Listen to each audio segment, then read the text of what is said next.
mí es un honor, y lo digo con sinceridad, poder compartir con ustedes, diáconos y esposas de diáconos, este tema que es tan importante para la vida de la Iglesia. Y lo digo porque siempre el servicio a nuestros hermanos diáconos, a nuestros hermanos sacerdotes, a nuestros hermanos obispos, es un servicio para mí muy apreciado. Así que no es ningún tipo de carga el hacer esto con ustedes, al revés, es un gozo enorme, ¿no?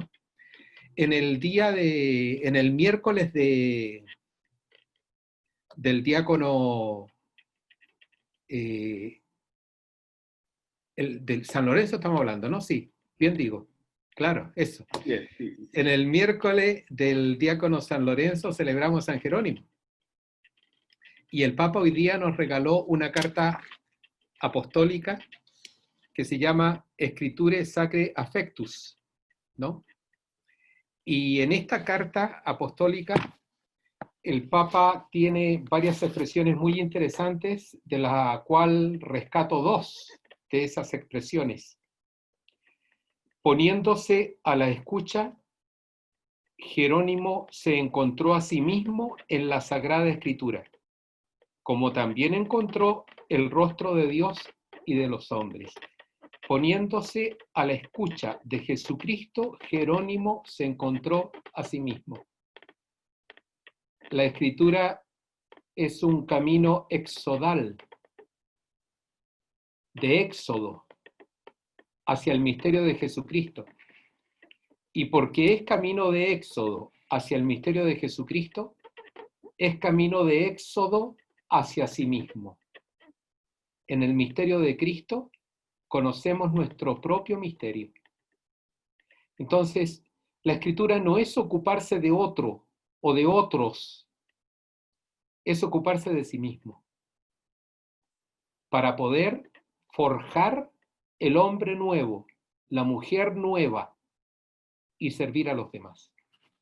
Esa es la primera frase del Papa que quiero resaltar. La segunda, el amor apasionado de San Jerónimo por las divinas escrituras está impregnado de obediencia. El amor apasionado por las divinas escrituras está impregnado de obediencia.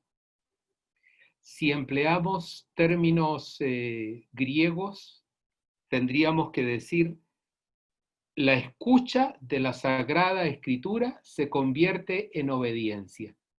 En griego, escucha, escuchar y obedecer es la misma raíz, no son raíces distintas. Quien oye puede que no obedezca, pero quien escucha sí siempre obedece. Escuchar es obedecer, ¿no? Eso es lo que le pedimos hoy a San Jerónimo. Vamos a compartir un tema muy interesante, la animación bíblica de la pastoral. Voy a compartirles pantalla y en base a un PowerPoint vamos a reflexionar el tema. No es necesario que apunten todos porque después les hago llegar el PowerPoint.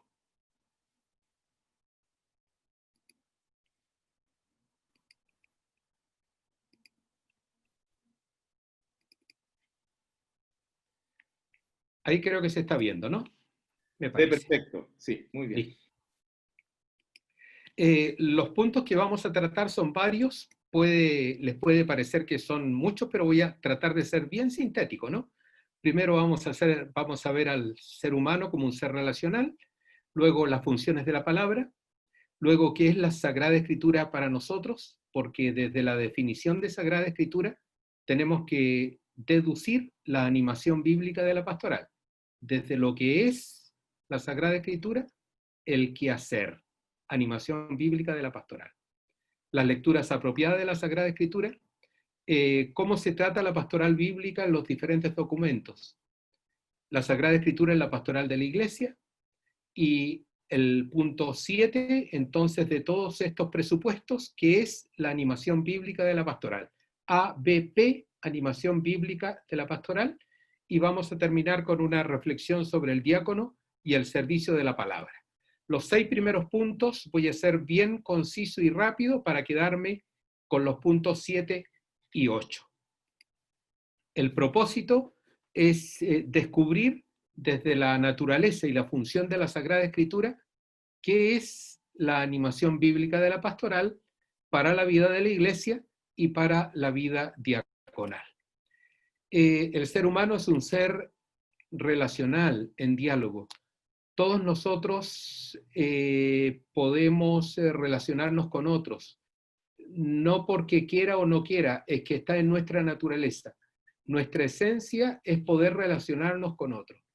Podemos decir que todos nosotros somos diálogo. Esta es una palabra griega. Logos en griego ya sabemos qué significa, palabra, ¿no? Y día es una preposición en griego, que significa a través de. Nosotros somos diálogo. ¿Eso qué significa? Significa de que a través de la palabra día, mediante la palabra día, salimos al encuentro con otro. Ampliamos el término palabra, ¿no? Y en vez de solo palabra, pensemos también en gestos, pensemos también en actos. Entonces, a través de gestos, actos, palabras, salimos al encuentro con otro. Eso es lo que nos define. Somos personas por la capacidad de encontrarnos con otros y acogerlos. La palabra, ya sea oral o escrita, construye o estropea la relación humana. Todos tenemos experiencia de esto. Palabras apropiadas nos ayudan a construir vínculos, palabras que insultan, palabras que no son apropiadas, rompen vínculos. La dinámica de la palabra es interesante. ¿Qué pasa en el diálogo? ¿Qué pasa cuando a través de la palabra me vinculo con otro? Lo primero, me aprehendo.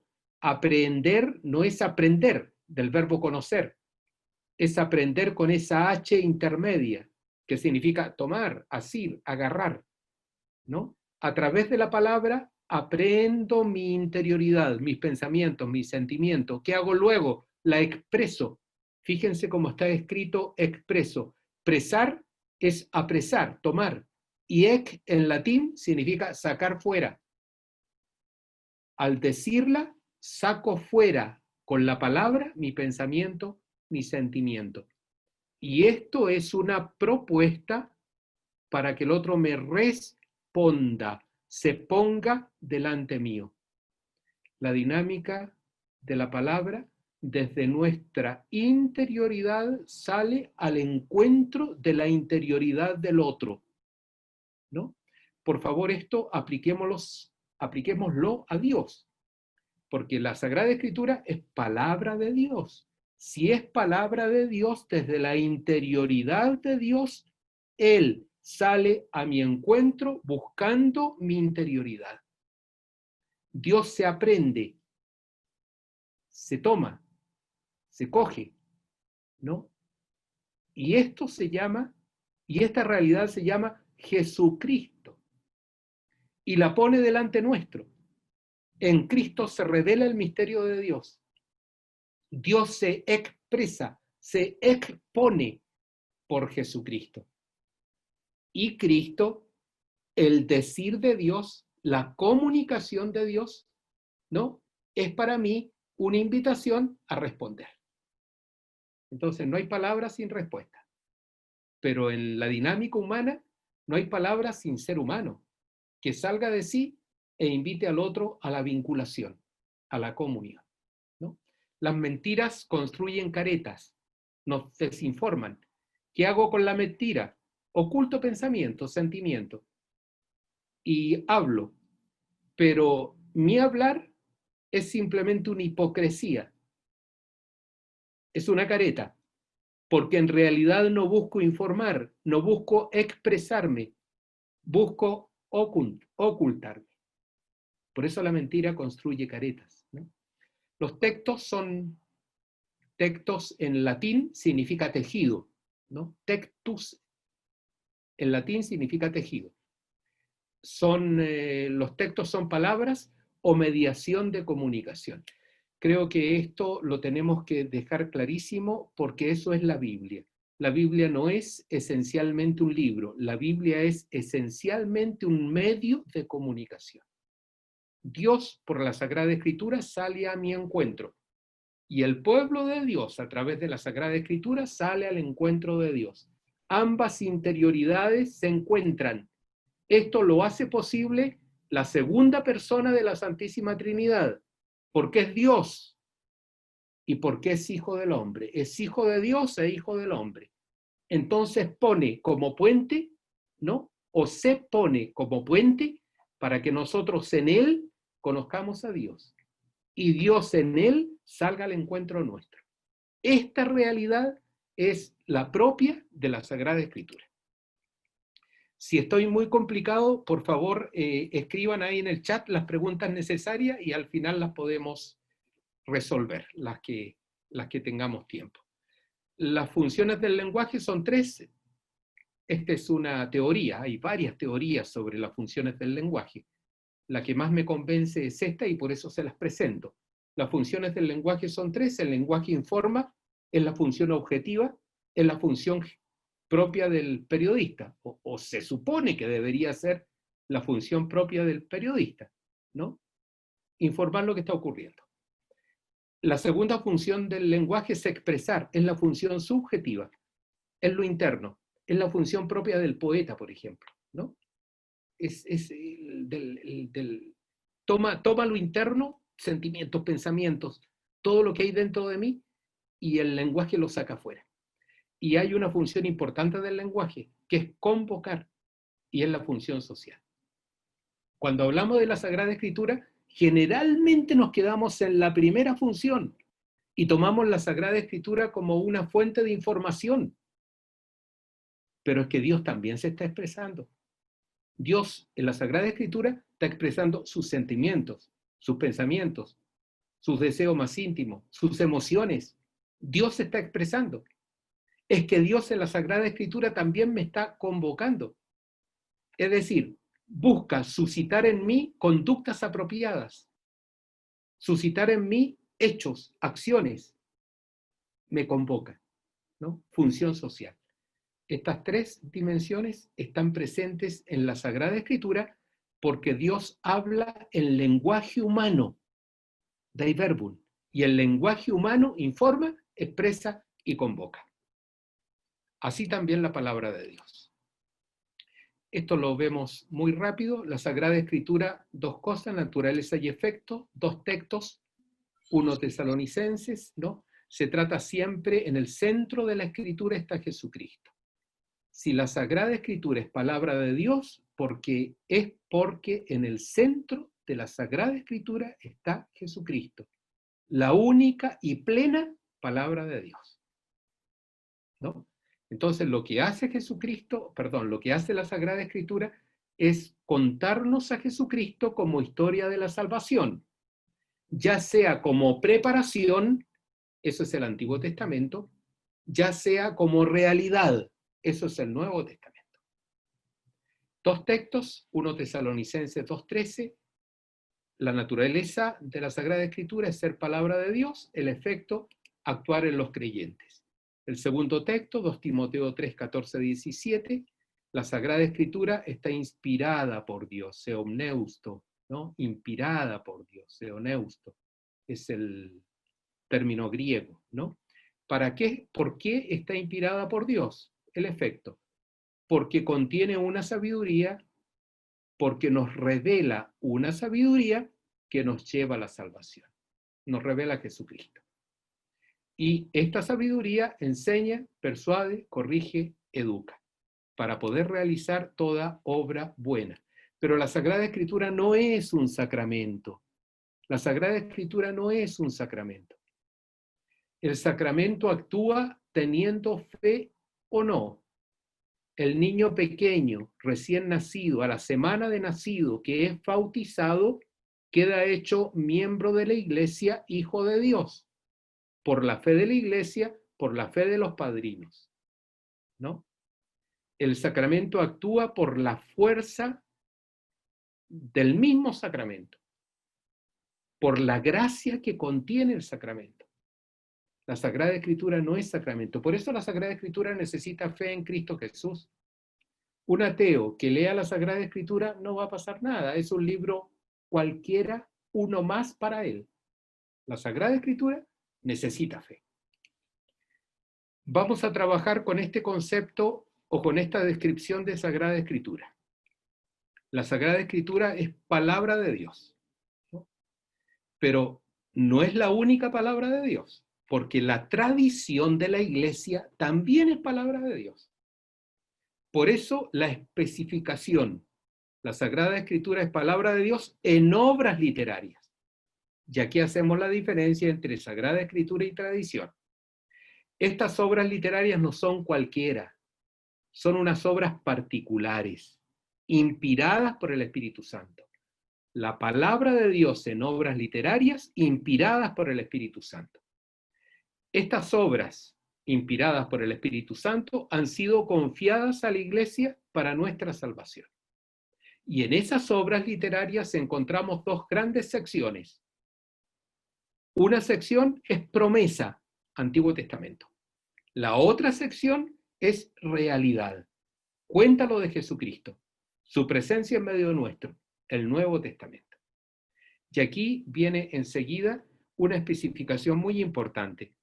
La letra no es palabra de Dios. Las frases no son palabra de Dios. Lo que es palabra de Dios son los significados que los autores pusieron en esas palabras y en esas letras. Por eso el Papa Benedicto dice que para llegar a la palabra de Dios hay que trascender las letras, ¿no? Pero esto no tiene ninguna cosa anormal, digamos, ¿no? Cuando yo tomo un libro no me quedo con las letras, no me quedo con las frases, no me quedo considerando la caligrafía. ¿Qué hago? Es que la palabra, las letras, la palabra o los vocablos, las frases, contienen significado. Y lo que yo tomo son los significados de las frases. Lo mismo pasa con la Sagrada Escritura. Esos significados que intentaron los autores, eso es palabra de Dios, porque revelan a Jesucristo, que es la plenitud de la palabra hecho hombre. Con esta descripción de Sagrada Escritura vamos a trabajar. Aquí tenemos la misma descripción que dijimos antes y hay tres lecturas apropiadas de la Sagrada Escritura. La primera lectura tiene que ver con el Espíritu Santo, ¿no? Fíjense en lo verde, se trata de la Sagrada Escritura inspirada por el Espíritu Santo. Porque la Sagrada Escritura está inspirada por el Espíritu Santo, tenemos que hacer una lectura teológica, necesariamente una lectura teológica. ¿Esta lectura teológica en qué consiste? En descubrir en la Sagrada Escritura la historia de la salvación. La Sagrada Escritura contiene una verdad salvífica, la historia de la salvación. Y esa verdad salvífica no tiene ningún error. Es verdad, ¿no? Pero sí es salvífica. Una verdad biológica puede que en la Biblia contenga error. Una verdad histórica puede que en la Biblia contenga error.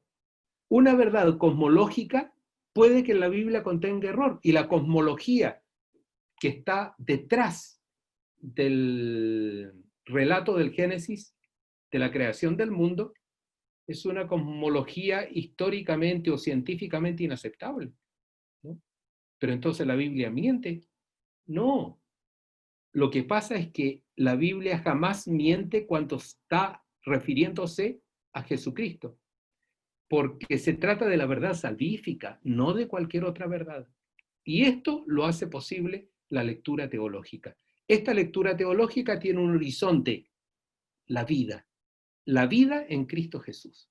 Por eso una lectura teológica. Segunda lectura de la Sagrada Escritura. Es mediación para salvación la Sagrada Escritura. Está confiada a la Iglesia. Por lo tanto, una lectura eclesial. La Biblia no está escrita por un individuo para un individuo. La Biblia está escrita por un autor que pertenece a una comunidad, ayudado por su comunidad para la iglesia, ¿no? Entonces la Biblia hay que leerla siempre en el seno de la comunidad. La tercera, es una lectura literaria. ¿Por qué una lectura literaria? Porque es literatura. Las Sagradas Escrituras son obras literarias. Entonces tengo que considerar el texto, ¿no? ¿Cómo me acerco a la Sagrada Escritura? Me acerco a la Sagrada Escritura conforme lo que es. Está inspirada por el Espíritu Santo. Me acerco con una lectura teológica. Está entregada a la iglesia. La Sagrada Escritura es para la iglesia, para vida de la iglesia y para vida del mundo. Me acerco mediante una lectura eclesial, pero es obra literaria, escrita por autores, en contextos diversos, es obra literaria. Me acerco a través de una lectura literaria tal cual como leo otro tipo de libros. Estas son las tres lecturas de la Sagrada Escritura que están en íntima relación unas con otras. Entramos al tema de la pastoral bíblica y la animación bíblica de la pastoral. El Concilio Vaticano II, el año 65, pedía que la religión se nutra de la Sagrada Escritura. Aparecida va a decir, el discipulado cristiano, el discipulado misionero, se nutra de la Sagrada Escritura. Nosotros tenemos unas orientaciones que son en Latinoamérica son una de las antiguas, ¿no? Y datan del año 2006. Son estas orientaciones. Orientaciones para la animación bíblica de la pastoral. Y allí la Comisión Nacional de Biblia afirmábamos que la tarea pastoral hoy se realiza en el contexto de lo que se llama pastoral orgánica. Por tanto, ya no se trata de la Biblia como preocupación de algunos en la iglesia, sino de poner la palabra inspirada en las pastorales de la iglesia, como fuente teológica y espiritual, de santidad y de evangelización. Poco a poco ya comienza a vislumbrarse que estamos hablando de un paradigma diverso, de un modelo distinto de pastoral y de inserción de la Sagrada Escritura en esa pastoral. En el 2007, en el 2007 se realizó Aparecida, ¿no? En la ciudad de Aparecida, Brasil, y allí ya uno de los primeros documentos nuestros de Latinoamérica en que se habla de la animación bíblica de la pastoral. La importancia de una pastoral bíblica entendida como animación bíblica de la pastoral. Y fíjense qué interesante. Esta animación bíblica de la pastoral tiene que ser escuela de interpretación. ¿Por qué? Porque estamos ante una literatura. Tiene que ser escuela de comunión. ¿Por qué? Porque la Biblia está entregada a la iglesia y tiene que tener una lectura teológica.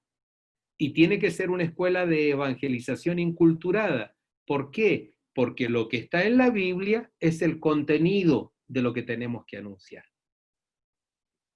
Seguimos con los documentos y en el 2010, Verbum Domini, ¿no? Dice lo siguiente: el sínodo ha invitado a un particular esfuerzo pastoral para resaltar el puesto central de la palabra de Dios en la vida eclesial. Y hacia el final, incrementar la pastoral bíblica no en yuxtaposición con otras formas de pastorales, sino como animación bíblica de toda la pastoral, ¿no? Es decir, de nuestro texto de Aparecida, en contexto latinoamericano, al texto del Papa Benedicto, Verbum Domini, pasó a la Iglesia Universal, el concepto de animación bíblica de toda la pastoral.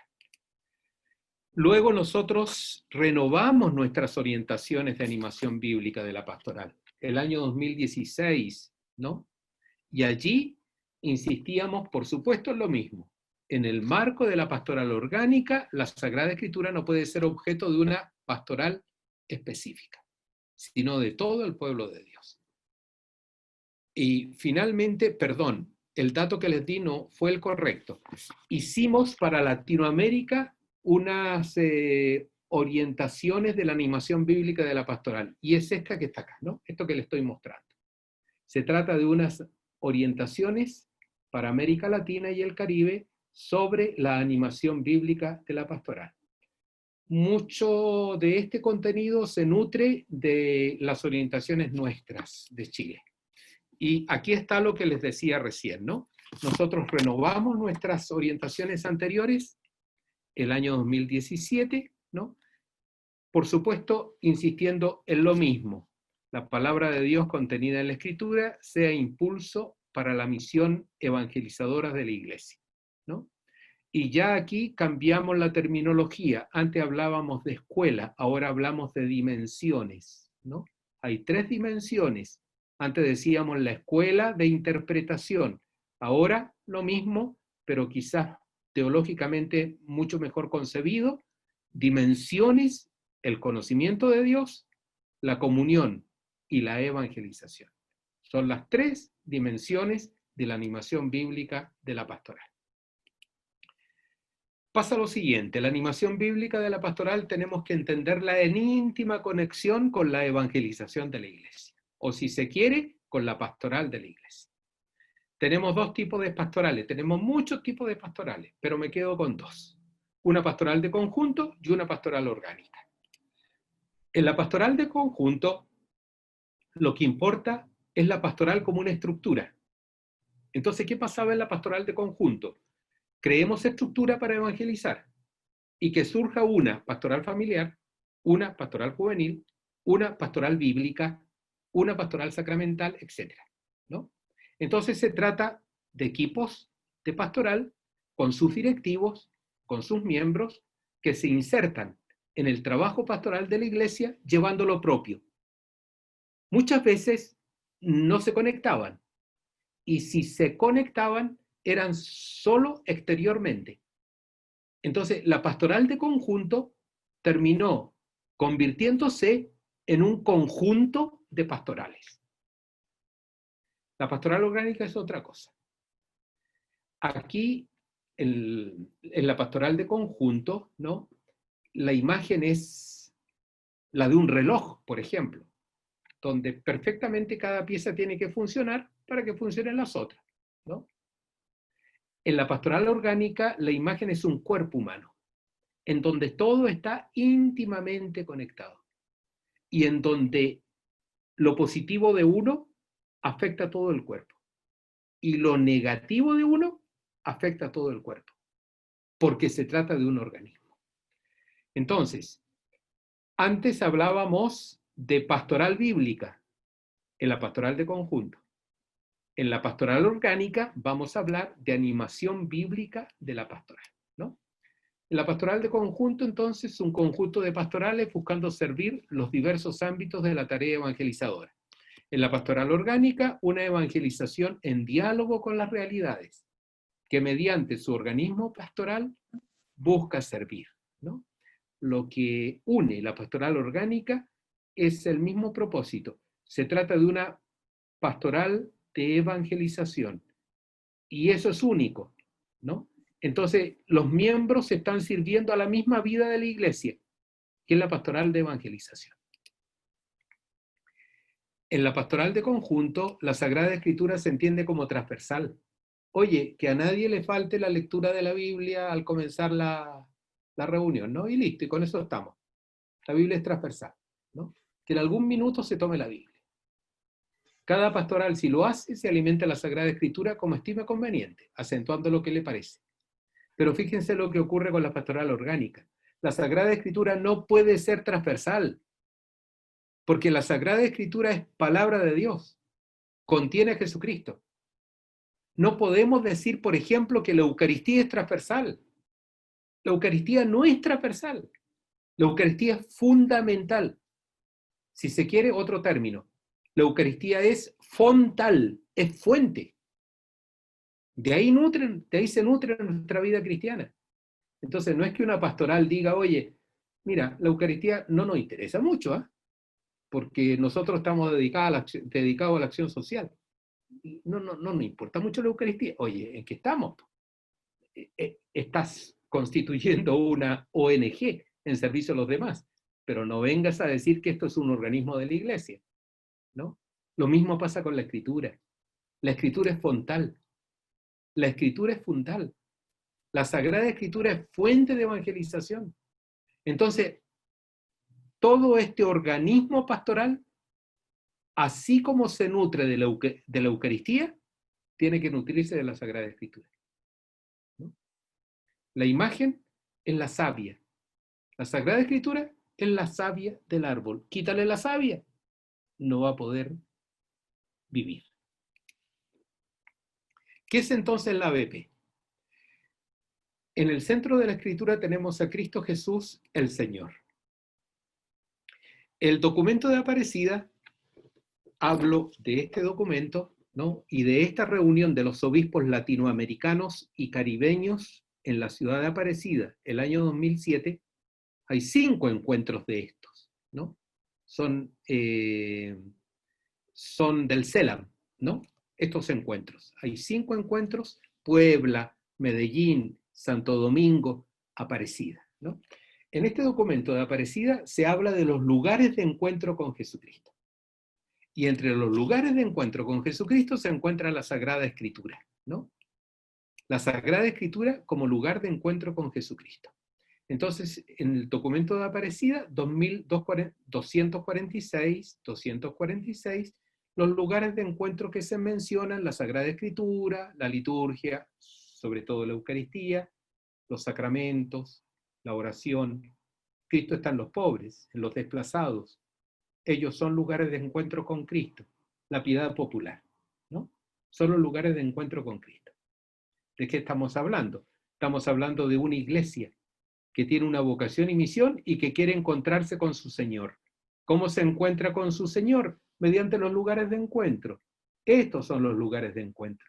No se puede prescindir de estos lugares de encuentro si tú quieres realmente vivir en comunión con Cristo Jesús. No se puede prescindir. Si tomamos el texto de mano izquierda en la parte de arriba, ¿no?, de la diapositiva, si tomamos el texto de Lucas 24, el relato nos muestra 4 lugares de encuentro. Es el relato de Emaús. 2 que se van desde Jerusalén a Emaús porque ya Cristo murió y perdieron la esperanza. Los lugares de encuentro según ese relato, la vida narrada. La misma vida de cada uno es lugar de encuentro con el Señor. Fíjate un poco con fe en tu vida y procura descubrir la mano del Señor en tu vida, tanto en las cosas buenas como en las cosas malas. Y te aseguro que la vida cotidiana leída así es revelación de Jesucristo. Es revelación de Jesucristo, revelación de su voluntad. La vida dialogada, la vida escudriñada desde la fe es manifestación del Señor. Es lugar de encuentro con Cristo. Luego Jesús le enseña a los 2 de Emaús, desde Moisés y las profecías, ¿no?, cómo la Sagrada Escritura hablaba de él. Y hace algo muy interesante, hace una lectura cristológica, una lectura desde el Mesías, ¿no?, del Antiguo Testamento. Lugar de encuentro con el Señor. La fracción del pan. Llegan a Emaús, hace el intento Jesús de pasar de largo, y allí se quedan. Los verbos que se utilizan en Lucas 24 son los mismos verbos utilizados en la última cena. Tomó pan, dio gracias a Dios, lo partió, se lo dio, los mismos verbos. Y finalmente, otro lugar de encuentro importantísimo, la comunidad, el testimonio. Los 2 de Emaús regresan a Jerusalén para encontrarse con la comunidad y todos reconocen que Cristo ha resucitado. Estos son los lugares de encuentro, ¿no?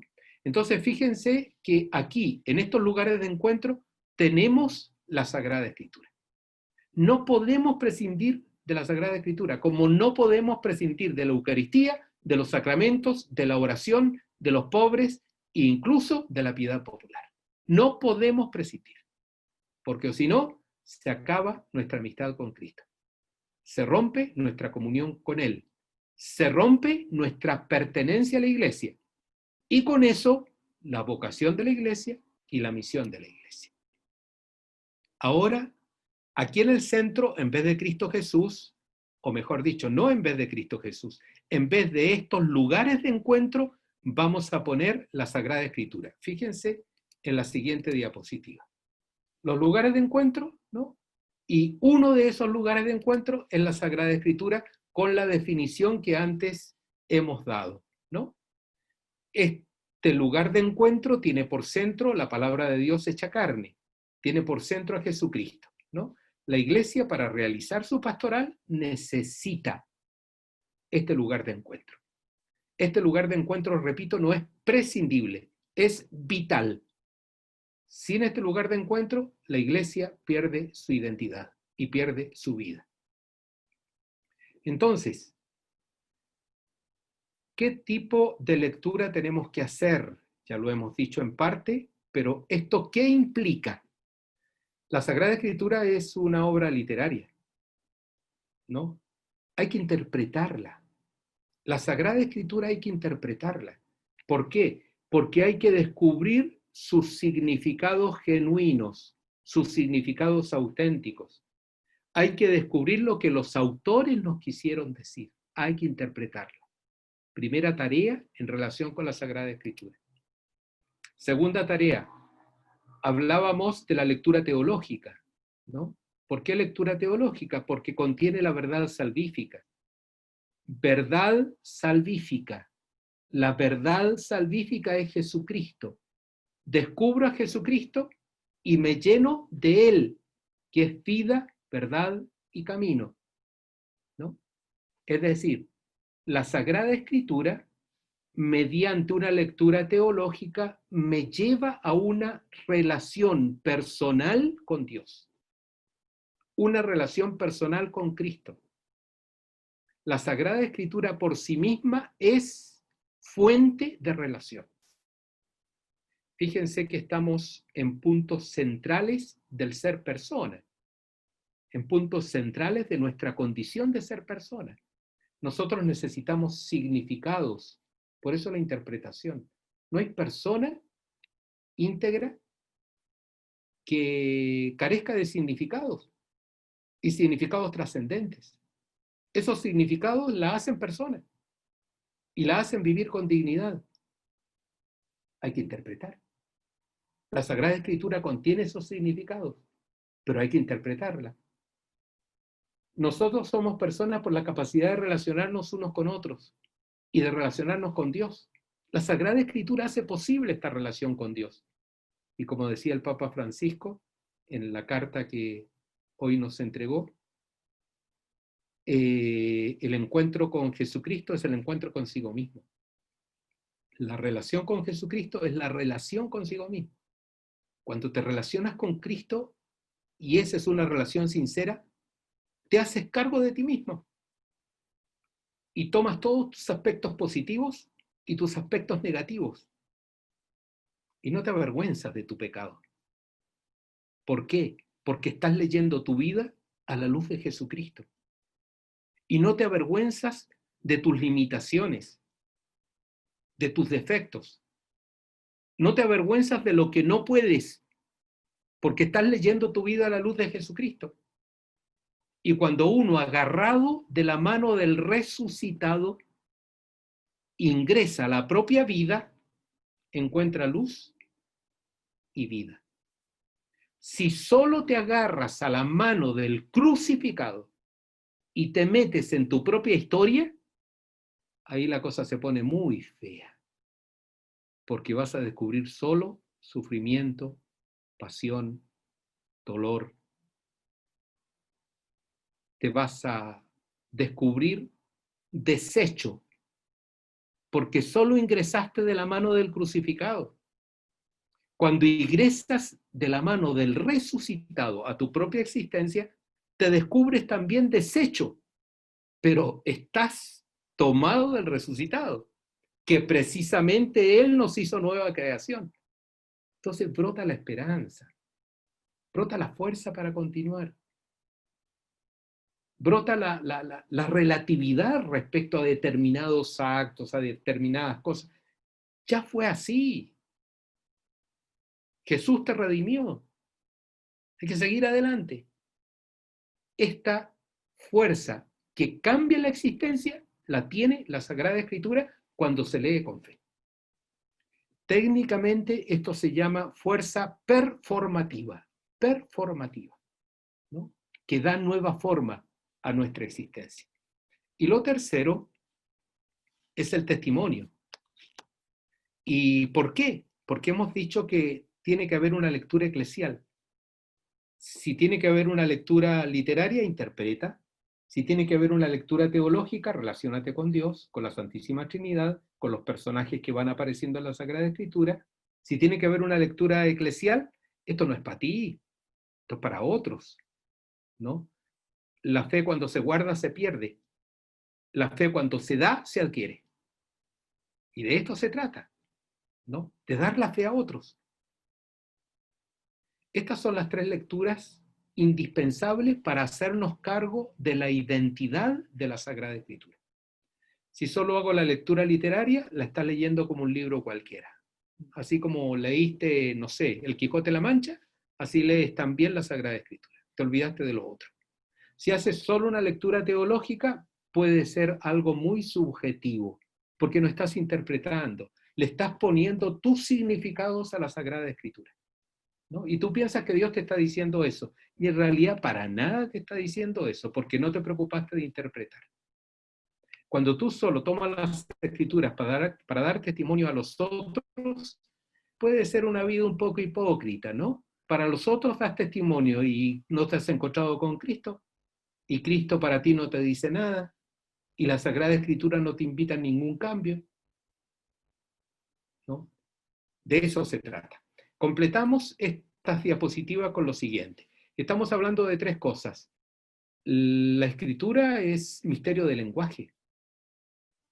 Es la dimensión del conocimiento. Primera dimensión de la animación bíblica de la pastoral. Conocer la Sagrada Escritura. Interpretarla. Segunda dimensión. Si hablamos de relación, estamos hablando de la comunión, es decir, del misterio de Dios. Tercera dimensión, la evangelización. ¿Por qué? Porque estamos hablando del misterio de la Iglesia y del ser humano. Estas son las 3 dimensiones esenciales de una animación bíblica de la pastoral. Si yo tomo por centro la Sagrada Escritura y con la Sagrada Escritura quiero animar mi vida y la evangelización, mi vida y la pastoral, tengo que tener conocimiento, comunión y evangelización, pero nutridas de la Sagrada Escritura, tomadas de la Sagrada Escritura, porque la Sagrada Escritura es fuente de conocimiento, de comunión y de evangelización. Continuamos ahora al tema del diácono. Esto cómo se percibe o cómo se vive en el diácono, ¿no? Vamos a tomar 3 cosas: el diácono, el ministerio del diácono, y con esto también hablo de las esposas de los diáconos.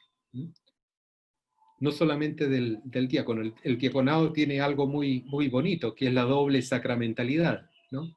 Por un lado el sacramento del orden y por otro lado el sacramento del matrimonio, ¿no? Y eso implica una posición muy privilegiada en la Iglesia y de cara al mundo. El hecho de tener esta doble ministerialidad, ¿no? Se trata del servicio de la palabra en lo segundo, ¿no? Por parte del diácono, y se trata del cambio de época, porque la Escritura tiene que ser leída en los lugares que nos encontramos, en los tiempos en que nos encontramos. No puede ser leída atemporalmente, ¿no? No puede ser leída temporalmente. Me voy a poner los audífonos porque está pasando por aquí afuera una marcha y está haciendo mucho ruido. Bien.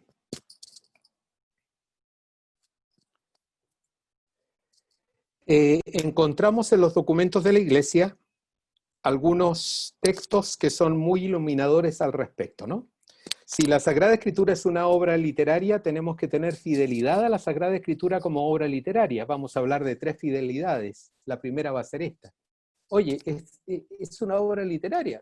Tienes que tratarla como obra literaria. No tengas miedo, ¿no? ¿Por qué? Porque en la palabra bíblica Dios está en camino hacia nosotros y nosotros hacia Él. Hace falta aprender a penetrar en el misterio de la lengua. Es una obra literaria. Penetrar en el misterio de la lengua. Después, ¿esto qué significa? Estamos en una sociedad multiétnica, pluricultural, plurireligiosa. Hay mucha relatividad de paradigmas. Antes, en las sociedades de antiguo, los mismos significados alentaban a los grupos grandes de personas, a las comunidades humanas. Hoy prácticamente cada significado para cada persona, porque el significado depende de mí, ya no depende de las instituciones, ya no depende de la verdad. Yo hago la verdad, dándole el significado que estimo conveniente a las cosas. Hay una absoluta supremacía de lo subjetivo. El documento de Aparecida, al que de nuevo me refiero, dice que la gran tragedia de nuestro tiempo es la pérdida de significados objetivos, ¿no?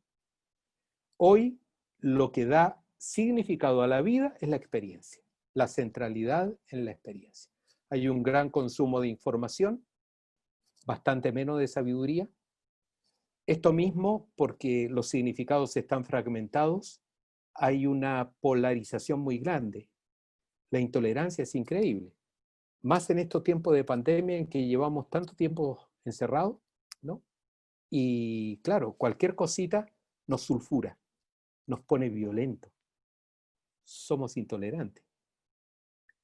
Lo que hago lo sé, y esta es la gran tragedia de hoy. ¿Pero para qué? El hoy y aquí tiene sentido para mí, pero ¿y mi destino final cuál es? Pero no me importa mi destino final. Antes era al revés. Antes la gente tenía muy pendiente su destino final y le daba poco significado y sentido a lo que hoy y aquí realizaba. Se ha cambiado el paradigma de comprensión de la vida. Juan Pablo II dice: el hombre vive en el miedo. Bauman, sociólogo, habla de la cultura líquida.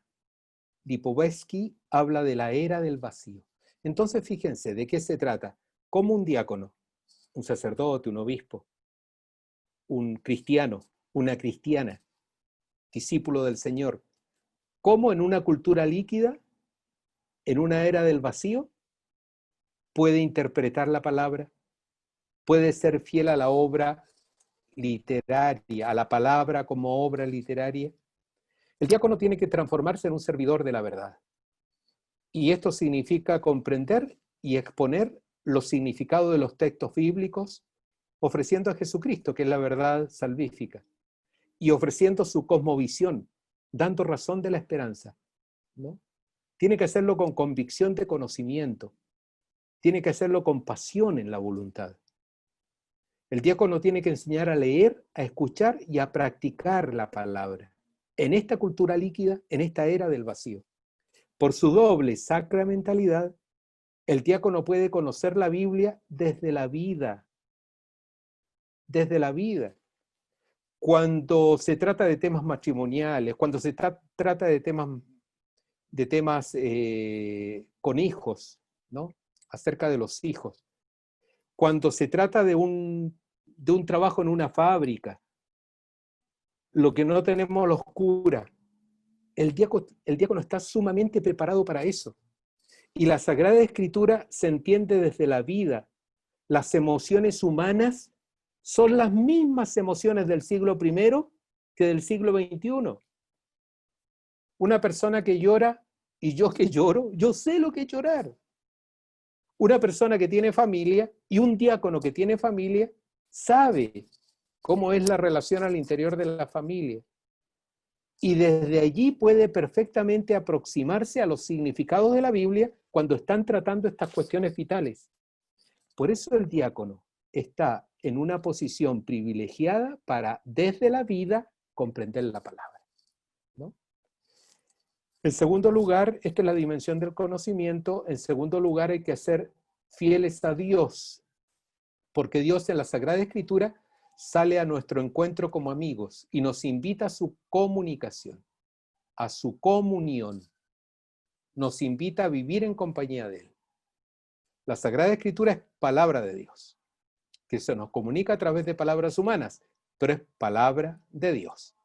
Entonces, en una sociedad cientifista, tecnificada, pragmática, en una sociedad muy conectada, pero no comunicada, en donde el poder de la técnica nos lleva a expectativas intramundanas, inmediatistas y exitistas, ¿no? Así es la técnica. No es que la técnica sea mala, ¿no?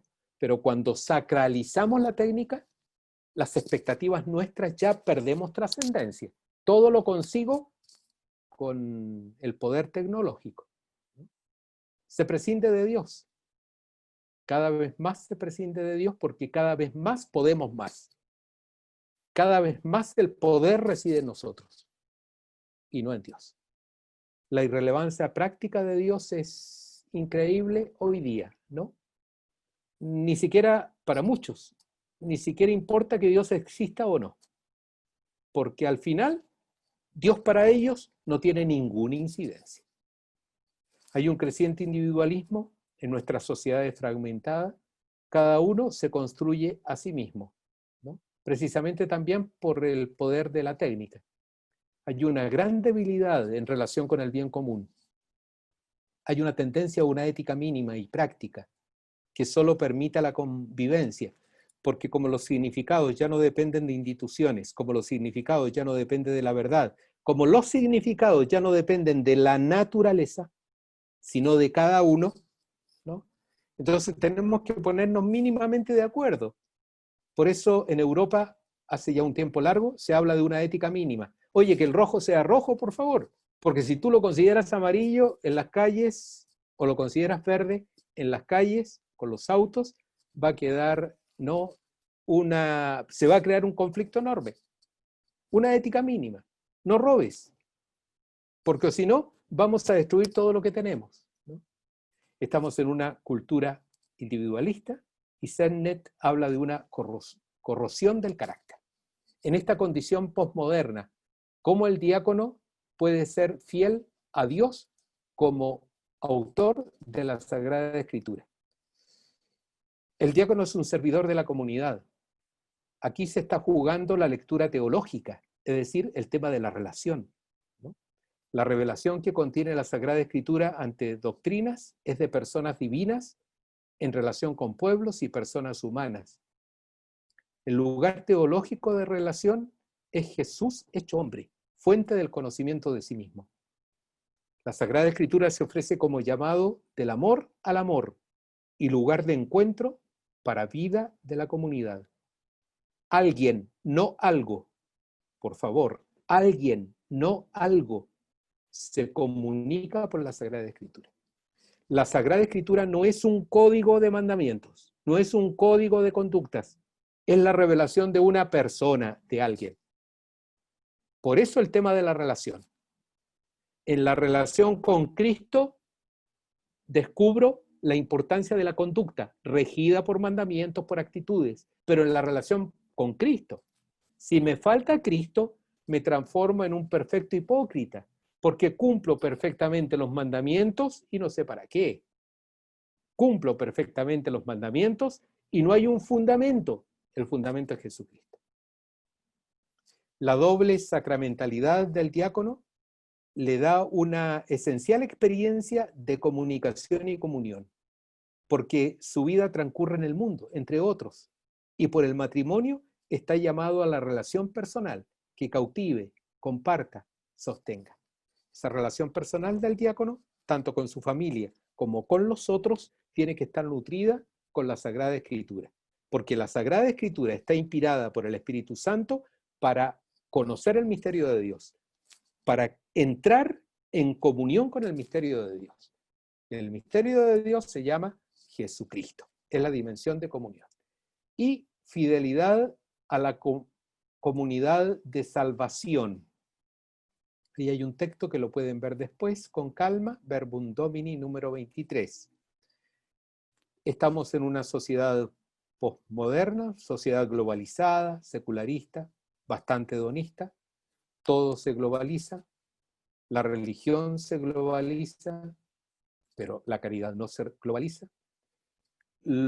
Hay una complejidad y rapidez de procesos enormes, lo que para muchos nos o les hace vivir en crisis de angustia, de confianza, incertidumbre.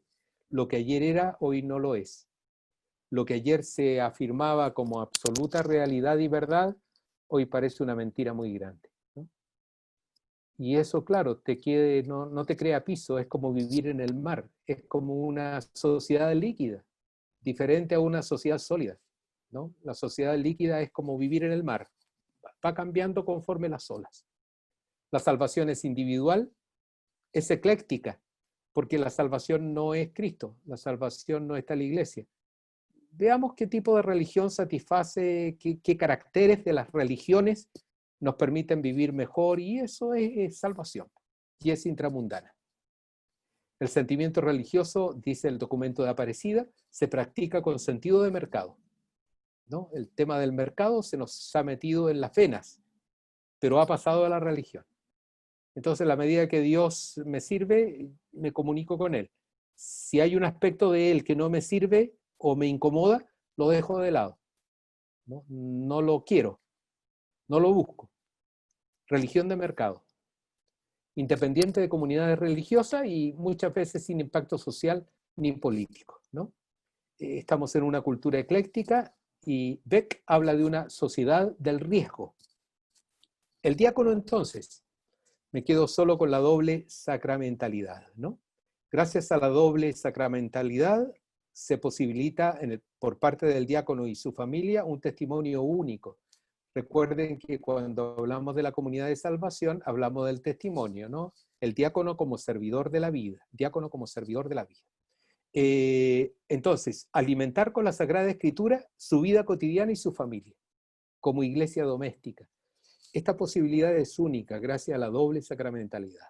Los sacerdotes no podemos hacer esto, ¿no? No está dentro nuestro hacer esto. Pero el diácono sí. El diácono tiene una comunidad que es su familia y que debería ser una iglesia doméstica nutrida con la Sagrada Escritura. Y debería dar testimonio en esa iglesia doméstica que la Sagrada Escritura es fuente de salvación. Que la Sagrada Escritura es fuente de salvación. Entonces, se trata de dar testimonio de una auténtica espiritualidad bíblica. Brota así un hábitus o conducta personal y familiar en una comunidad cristiana de base, que es la familia, para dar a conocer el proyecto salvador de Dios para hoy.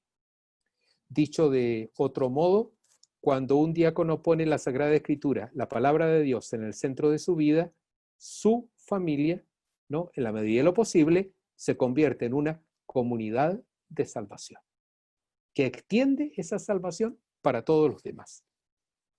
Porque es una comunidad testimonial, en razón de la alegría, en razón de referentes existenciales y religiosos que sean fuertes, firmes, ¿no? Es decir, en esta sociedad ecléctica o en esta sociedad del riesgo.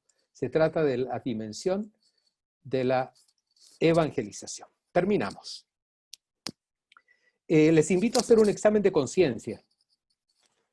Un examen de conciencia en relación con la Sagrada Escritura. La Sagrada Escritura es una brújula. 2 Timoteo 3, 14, 17. Tengo clara conciencia que la palabra de Dios en la Sagrada Escritura es una brújula que he recibido como fuente de sabiduría y buena conducta para que me guíe a la plenitud de la salvación. La Sagrada Escritura es una espada cortante de doble filo. Hebreos 4:12. Tengo clara conciencia que la palabra de Dios en la Sagrada Escritura es como una espada de 2 filos que me ayuda a discernir el camino a seguir en mi relación con Dios y con mi comunidad.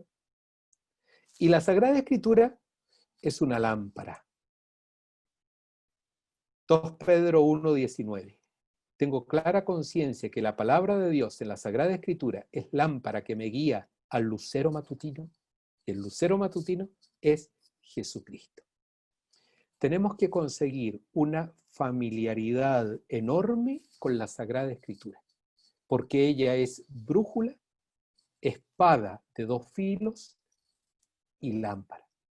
Y en esta sociedad caracterizada como cultura líquida, como caracterizada por un montón de religiones, con un sentimiento religioso cada vez decayendo, caracterizada como una cultura individualista, ¿de dónde voy a sacar la fuerza para poder entregar a Jesucristo vida del mundo? La Sagrada Escritura, porque ella se constituye en brújula, en espada de dos filos y en lámpara. La Sagrada Escritura así tiene que llegar a todas las pastorales. Todas las pastorales tienen que tenerla por fuente para nutrir su trabajo pastoral, para nutrir su evangelización, porque estamos dentro de un organismo, no dentro de pastorales separadas. La Sagrada Escritura o los lugares de encuentro con el Señor, Sagrada Escritura, Eucaristía, es la sangre del organismo o la savia del árbol. Déjala de lado y te mueres. Déjala de lado y se acabaron los frutos del árbol.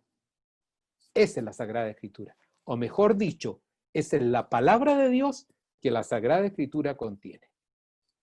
Esto exige un esfuerzo. Por supuesto que exige un esfuerzo. ¿Y quién no lo exige, no? La vida familiar exige un esfuerzo.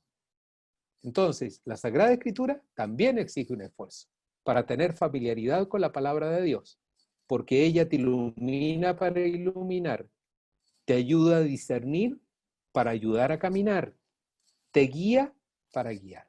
Por tanto, ánimo. Esto se puede. El Espíritu Santo, tal cual como inspiró a aquellos autores, el Espíritu Santo hoy también trabaja en nosotros para que podamos comprender la Sagrada Escritura en estas tres dimensiones y podamos nutrir nuestras pastorales de la Sagrada Escritura. Bibliografía, la Biblia de América. Esta Biblia, Alberto se refería a una traducción de la Biblia. Esta es la Biblia traducida, ¿no? La publicamos el año pasado, en mayo del 2019, es la Biblia del Selam, y trabajamos en la traducción durante 15 años, ¿no? Estamos tratando de conseguirla para que llegue a Chile. Llegó una primera tanda de Biblias, ¿no? Un primer grupo de Biblias y ya no hay más. Esto va a llegar. Estos libros, hay una colección, que es esta de acá, mi mano derecha a la esquina, que es una colección de San Pablo y del Selam, ¿no? Sobre la animación bíblica de la pastoral. Está Crecer con la lectura de la Biblia. Hay otros 2 tomitos más, la animación bíblica de la pastoral, que me tocó hacerlo a mí, y de la pastoral bíblica a la animación bíblica de la pastoral, un sacerdote colombiano, Gabriel Naranjo. Esto se puede conseguir en el Selam. Si ustedes se meten a la página del Selam, tengo entendido que allí se pueden comprar vía virtual este tipo de libros. Lo mismo estos 3 libros que están acá, ¿no? Esto se trata de una tesis doctoral, creo que es la primera tesis doctoral, hecha por César Buitrago, de Uruguay, ¿no? Sobre la animación bíblica de la pastoral. Y publicaron estos 3 tomos, también el Selam. Lo pueden conseguir en el Selam, estos 3 tomos sobre la animación bíblica de la pastoral. Luego tenemos 2 libros más. Este lo hice hace unos años atrás. No es que hable directamente de la animación bíblica de la pastoral, pero sí coloca a Jesús en su ambiente, Jesús de Nazaret y sus discípulos. Lo venden en las Paulinas lo tienen. Y este de acá, que ya es un trabajo más serio, me refiero a lo mejor un poco más difícil de leer, ¿no? Que es sobre la animación bíblica de la pastoral. Es una especie de manual de la animación bíblica de la pastoral, que se llama La Pastoral de Dios, la palabra de Dios en la vida y pastoral de la Iglesia. Este lo encuentran en la editorial Verbo Divino. Muchísimas gracias, que el Señor nos regale el sol de la palabra para que el trigo nuestro pueda dar los frutos necesarios en la evangelización de la iglesia. Muchísimas gracias. Muchísimas gracias a usted, Monseñor Santiago Silva. Y creo que tenemos todavía algunos poquitos minutos para preguntas, para diálogos. Y si Paulo Bonafina me permite, puedes leer tú mismo, Paulo, tu pregunta que está escrita en el chat y le damos la palabra a Monseñor Silva. Buenas tardes, bueno, gracias. Muchas Pablo, gracias, hola. Monseñor. Desde aquí de Buenos Aires, pregunto, ¿cómo comprender rectamente el hecho fundamental de que la Sagrada Escritura tenga a Dios como autor, que uno, en la vida diaria, en la lectura cotidiana, para nutrirse de ella, deba interpretarla al mismo tiempo? ¿Cómo saber que estamos en el camino correcto? Sí, es una pregunta bien interesante, porque lo que pasa a veces es que uno le mete significado a la Sagrada Escritura. Entonces tú dices, esto es palabra de Dios. ¿Pero quién te dijo que era palabra de Dios? ¿No? Aquí tiene que haber tres cosas fundamentales que son las tres dimensiones que vimos. ¿Cómo yo sé que es palabra de Dios? Primero, porque lo dice el autor, conforme a su cultura. Y esto exige un esfuerzo. El Papa dice acá, en la carta apostólica sobre San Jerónimo, dice algo sobre la interpretación. Lo siguiente, miren lo que dice en el Papa. Las páginas bíblicas no siempre son accesibles de inmediato. El libro sagrado a veces aparece sellado herméticamente a la interpretación. Por lo tanto, es necesario que intervenga un testigo competente para proporcionar la llave liberadora, ¿no? Entonces, no siempre la Biblia es fácil. A veces la Biblia es difícil, porque somos de culturas absolutamente diversas, ¿no? Y de hecho, el idioma hebreo y el idioma griego tiene su genio, tiene su modo, y hay expresiones muy difíciles de traducir. Pablo dice en griego, junté brasas sobre mi cabeza. Dice claro, ustedes en la Biblia eso no lo encuentran, pero ¿qué significa eso?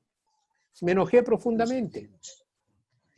Frente a tal circunstancia, me enojé profundamente. Y así, muchísimas frases de ese tipo, ¿no? Entonces, lo primero, hacerse cargo de la Biblia como literatura. Hay que tratar de entender los significados. Y la mayoría de las Biblias, y Biblias como esta, ¿no?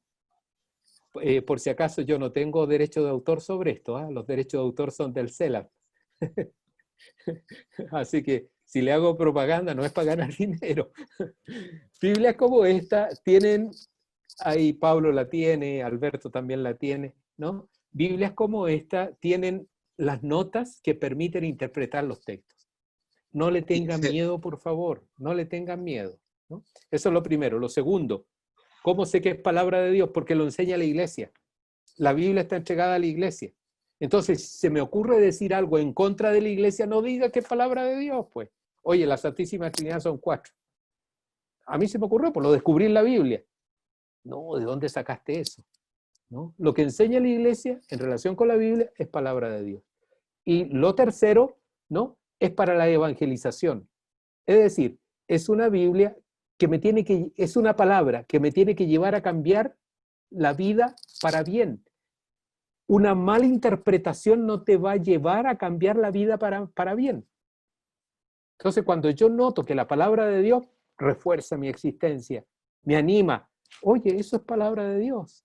Ahí Dios está saliendo de tu encuentro para animar y dar significado a tu vida. Entonces, no hay que tenerle miedo. Aunque la Biblia sea difícil, no hay que tenerle miedo. Hay que ponerle ánimo. Muchísimas gracias. ¿Alguna otra pregunta o aporte? Ahí levanten la mano y vamos dándole la palabra.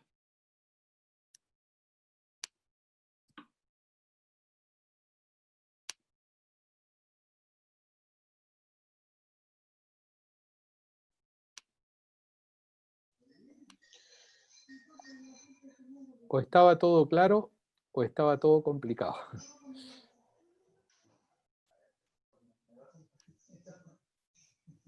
Gracias, Monseñor Santiago, desde Concepción, dice Demetrio. Lo mismo Vivian Townsend. De Colombia. Parece, ¿no? Sí. Desde Coyhaique también, Víctor. ¿Alguna pregunta, comentario? Todavía tenemos un par de minutos. Ahí Luis Quintanilla está pidiendo Luis, la palabra. adelante. Hola, bueno, soy Luis Quintanilla, soy diácono de Isla de Maipo, de acá de la diócesis San José de Melipilla. Bueno, quiero agradecer a Monseñor Santiago por esta exposición. Creo que a nosotros como diáconos en realidad nos ayuda mucho y nos aclara un montón de conceptos que muchas veces como diáconos a veces los tenemos un poquito errados. Así es que nada más que eso nomás, ¿no? Agradecer y creo que fue Monseñor, una gran exposición. Muchas gracias. Gracias, Luis. Monseñor, me preguntan por el PowerPoint. Sí, yo te lo mando, tú mándame el correo, yo te lo mando arreglando algunas cositas que me di cuenta que no estaban bien, ¿no? Muy bien. Mira, ahí desde Cúcuta, Colombia, nos están escribiendo también. Una cosa interesante, y ya para cerrar creo yo, ¿no? Cuando hablamos de animación bíblica de la pastoral, ¿no? Estamos hablando de la Biblia, de la palabra de Dios como fuente de la evangelización, ¿no? Por lo tanto, si tú eres catequista de matrimonio, si tú eres catequista de primera comunión o lo que sea, ¿no? Tienes que tener como contenido de tu evangelización la Sagrada Escritura. Y tienes que transmitirle a las personas el deseo de encontrarse con Cristo mediante la Sagrada Escritura. Si la catequesis sirve, es porque comunica con Cristo y enseña a vivir en comunión con Cristo. O si no, no. ¿Qué nos pasa con los sacramentos? Preparamos para la confirmación y al día siguiente no aparece nunca nadie más. ¿Qué pasó? Es que no enseñamos a ser discípulos. Preparamos para un sacramento, pero no preparamos para el discipulado. Y preparar para el discipulado significa acompañar en los lugares de encuentro con el Señor, para que sigan viviendo esos lugares de encuentro. Por eso hablamos de animación bíblica de la pastoral.